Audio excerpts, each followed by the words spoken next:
Boa noite a todos, irmãos e irmãs.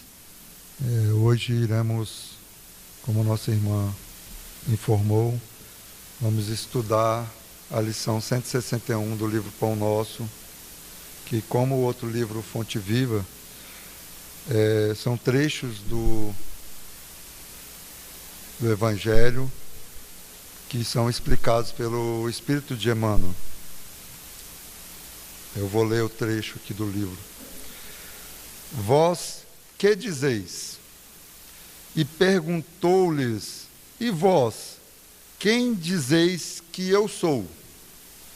Está no Evangelho de Lucas, no capítulo 9, versículo 20. E Emmanuel vem falando sobre esse pequeno trecho. Nas discussões propriamente do mundo, existirão sempre escritores e cientistas dispostos a examinar o mestre na pauta de suas impressões da presunção humana.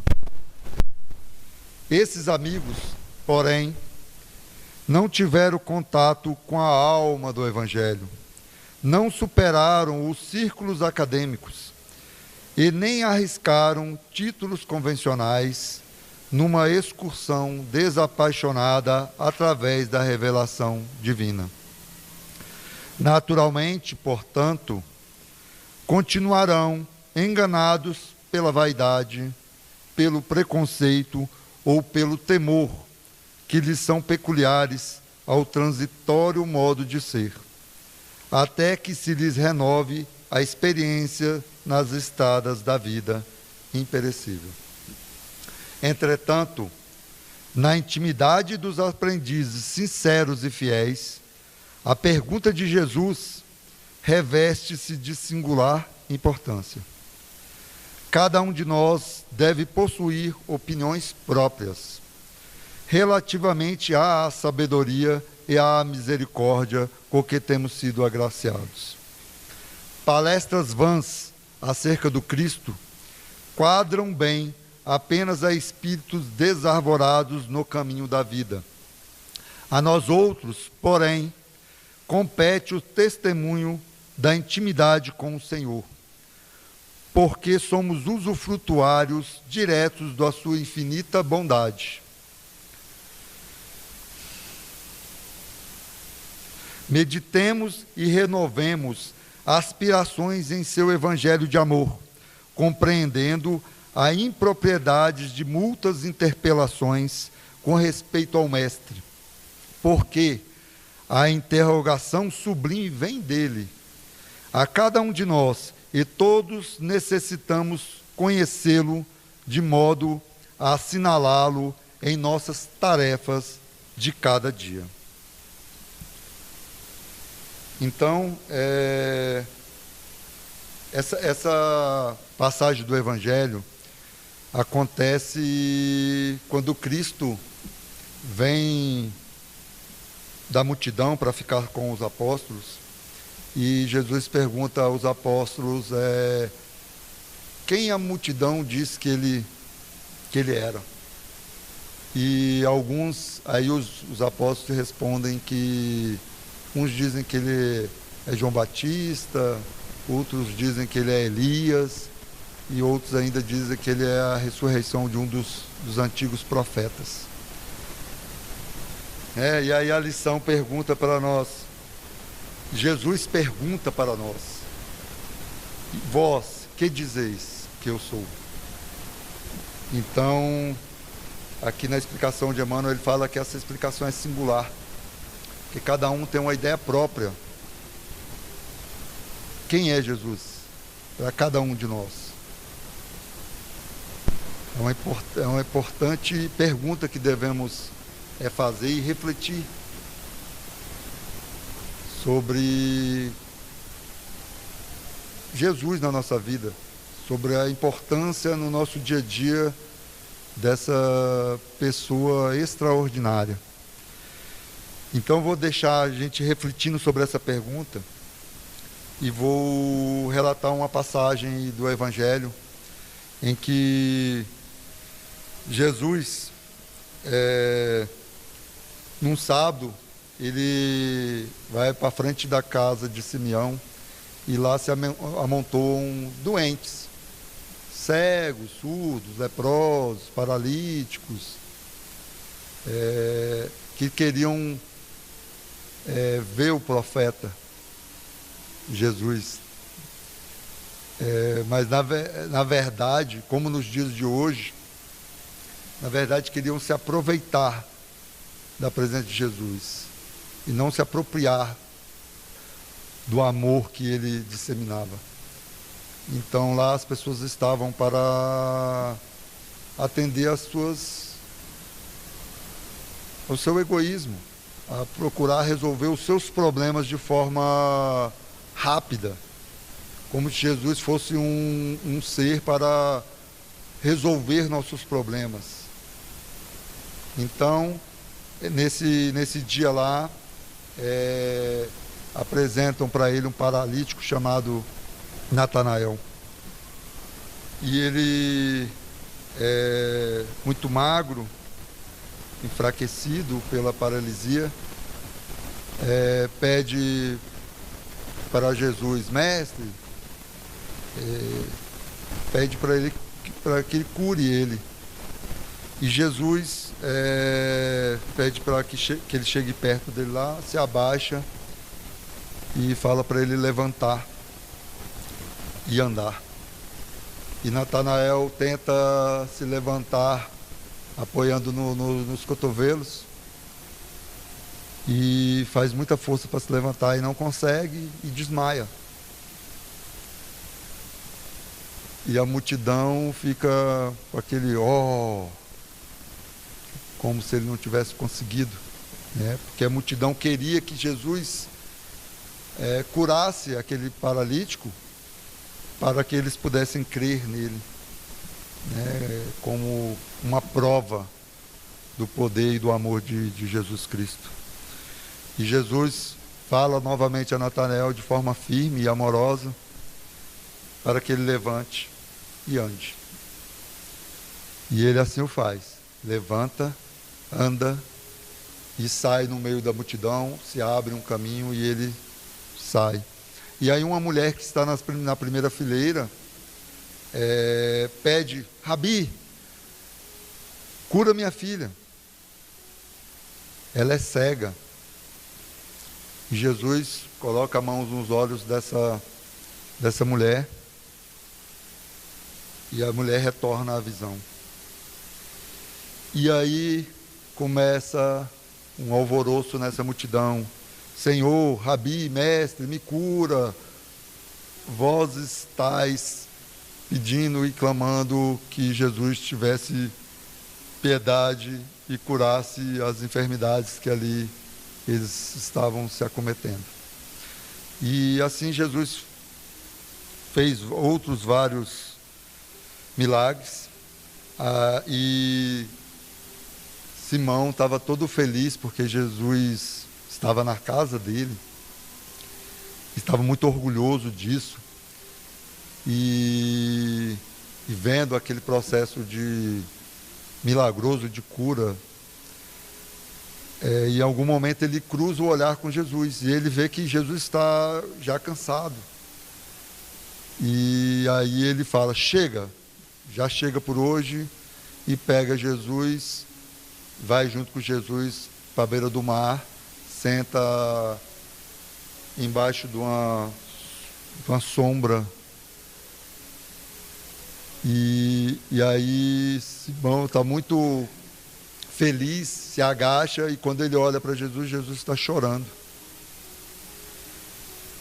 E aí ele fala: Jesus, você está chorando? E o Jesus fala: sim, estou chorando. Aí ele, de alegria, que hoje a gente fez muitas curas, foi um dia muito proveitoso, e Jesus disse que não, ele chora de tristeza. E Simão fala que não compreende Jesus. Como assim? Ele conhecia Natanael, que já tinha mais de 25 anos, 30 anos, que era paralítico, conhecia a cega, E aí ele fala que você limpou o corpo daquele leproso, você deu luz à visão daquela mulher, você retornou o movimento a Natanael. Não compreendo por que estás triste.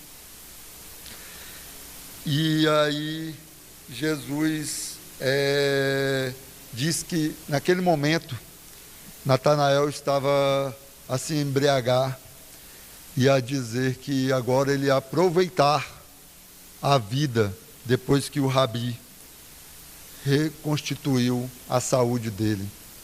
A mulher cega estava em casa e com pensamento de vingança. Agora, depois que eu tenho a minha visão restabelecida, eu vou me vingar das pessoas que não tiveram piedade nem compaixão da minha situação, da minha vida na escuridão. E o leproso, que tinha sido também agraciado com o amor de Jesus, estava na companhia de uma mulher de vida equivocada, também dizendo que usufruir da saúde daquela forma. Então Jesus estava triste por isso. E aí Jesus falou: Simão, eu vim para que tenham vida, mas vim em abundância. Que ele não adiantava colocar trapos novos, remendos novos em tecido podre. Que aquele corpo que teria sido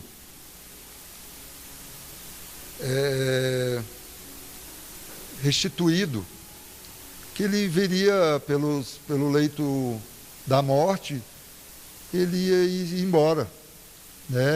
A visão daquela mulher, ela ia, os olhos que eram doentes, eles no leito de morte eles iam junto ao veículo físico, né?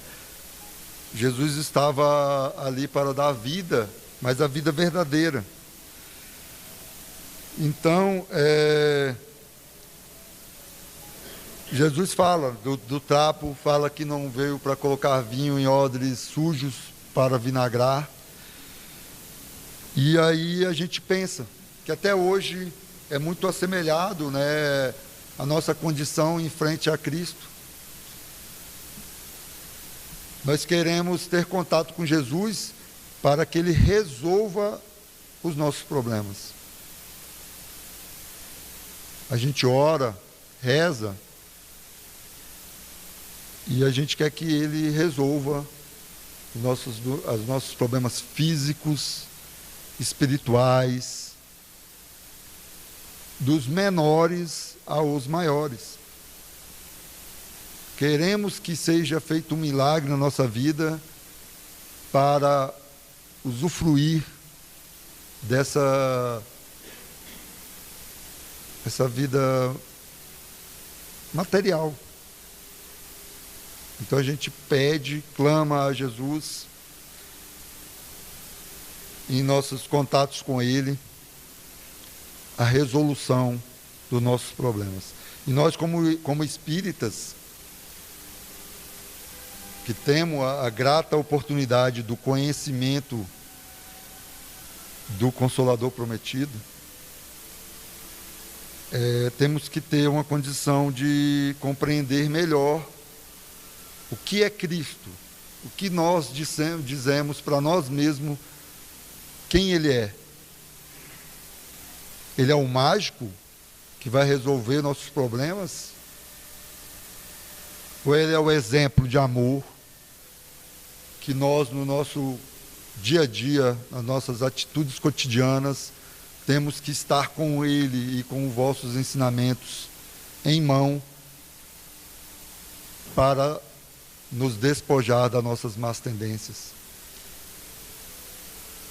para sarar nosso veículo físico, mas pelo nosso merecimento, pela nossa conduta no caminho de Cristo. na forma amorosa que nós tratamos uns aos outros, no menor contato que temos.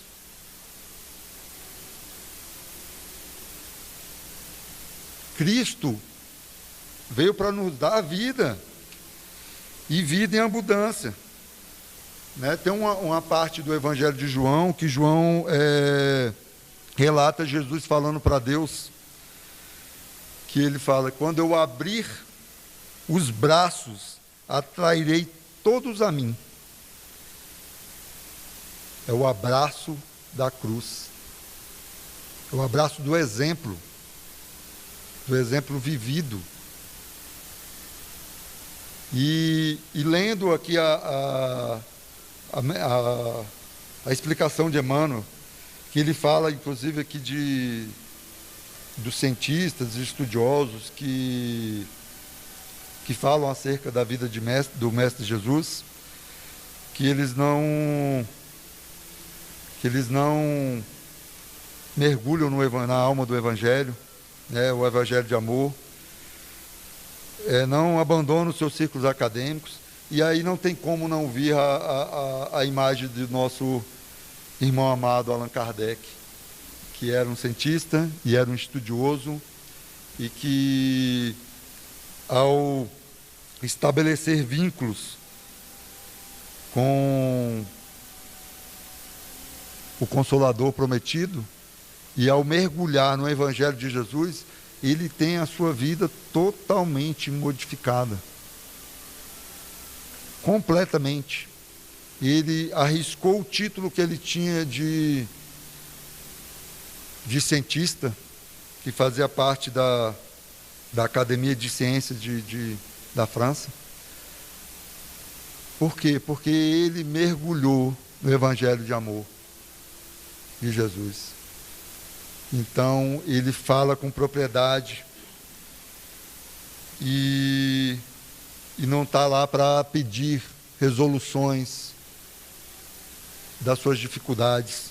Porque, olha só, nós estamos num mundo de provas e expiações e não queremos provas e nem expiações. Queremos viver o paraíso aqui. E somos tão acanhados na nossa amplitude de visão de cidadão do universo, a gente ainda pensa que o paraíso aqui é o paraíso material. É viajar, não ter doença, sendo que a doença é um processo de purificação das nossas próprias condutas. São as pedras que farão a gente suplantar os obstáculos. Chico Xavier fala que se não fossem as dificuldades, estaríamos inertes, estaríamos nos mesmos lugares. Então, fica aí, depois dessa passagem que é explicada por Emmanuel, Pedro fala que Jesus é o Cristo de Deus. E Jesus dá uma bronca nele e fala para ele não contar para ninguém isso, sendo que depois ele passou uma vida contando isso, né, para todos. Mas é porque Jesus sabia que ia acontecer os fatos que vieram acontecer com ele, o Calvário, a crucificação e a ressurreição. Então, e aí, depois dessa parte, Jesus diz assim, no capítulo 9 também do Evangelho de Lucas, no versículo 23, e dizia a todos: se alguém quer vir a mim, negue-se a si mesmo, e tome cada dia a sua cruz e siga-me. Porque qualquer que quiser salvar a sua vida, perdê-la-á. Porém, qualquer que, por causa de mim, perder a sua vida, a salvará. Então, como assim? Que vida que Jesus está falando? Quais são as vidas? Eu vou perder uma vida e vou ganhar outra vida? E fica claro aqui, se eu ficar lutando para poder ter essa vida material, eu vou perdê-la. Eu vou perder a vida. Mas qual a vida? A vida verdadeira. A oportunidade que eu tenho aqui, junto de toda a estrutura familiar, espiritual, que foi pensada para que eu possa conseguir passar por essa pedra que eu já venho a tropeçar por muitos e muitos tempos. Então, Jesus diz aqui para cada um pegar cada dia a sua cruz e segui-lo. Ele não promete que não haverá cruz. Então, a gente tem que refazer essa pergunta sempre. Jesus perguntou: e vós, o que dizeis que eu sou? Porque Jesus falou assim: eles lá na multidão, o que eles dizem que eu sou? Porque eles não estão mergulhados no Evangelho. Eles não estão mergulhados no amor de Cristo. Eles estão numa situação de compreensão diferente. E Jesus pergunta: o que eles dizem? E eles dizem: uns dizem que é João Batista, Elias, outros profetas. E aí Jesus marca em cima da resposta dele: e vocês? O que vocês dizem que eu sou? Porque eles estão mergulhados dentro do Evangelho. Ele é um milagreiro? Ou ele é um exemplo vívido ali na frente? Um exemplo de conduta, o caminho, a vida.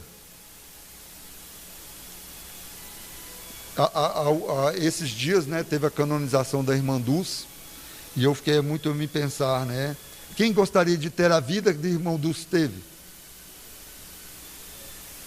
Vida de sacrifícios. Divaldo foi visitar irmã Dulce, que ele ganhou uma doação de panetones. E ele foi lá e ia dar um panetone para cada paciente e para cada funcionário dos trabalhos da irmã Dulce. E levou um panetone para a irmã Dulce e disse: esse é especial, é para ti. E ela fala: vai demorar para eu comer isso aí. Aí, mas por quê? Porque eu como muito pouquinho. Um pedacinho de nada. E aí Divaldo, olhando ela, para quem não sabe, a irmã Dulce dormia numa cadeira de madeira. E aí Divaldo fala para ela: irmã, se você me permite, eu vou fazer uma campanha para que a gente possa arrumar uma cama hospitalar para que a senhora possa reclinar seu corpo frágil. E aí irmã Dulce responde a Divaldo. Eu imagino uma conversa entre Divaldo e irmã Dulce, quanta luz nesse ambiente, Roque? E ela fala: não, me permita falar uma coisa, Divaldo. Não faça isso, não. Mas por quê? A senhora precisa descansar. E ela, essa cadeira de madeira, já me deu 10 camas hospitalares. Só que ela não se deitava, não reclinava seu corpo naquela cama confortável. Ela levava ao próximo. Ela não estava preocupada em olhar para o próprio umbigo. Ela estava preocupada em perder aquela vida material, mas para ganhar uma vida muito maior. É uma vida de caridade, de amor ao próximo. Então, fica aí a pergunta: o que cada um de nós pode dizer de o que é Jesus para nós? Que assim seja e tenha todos uma boa noite.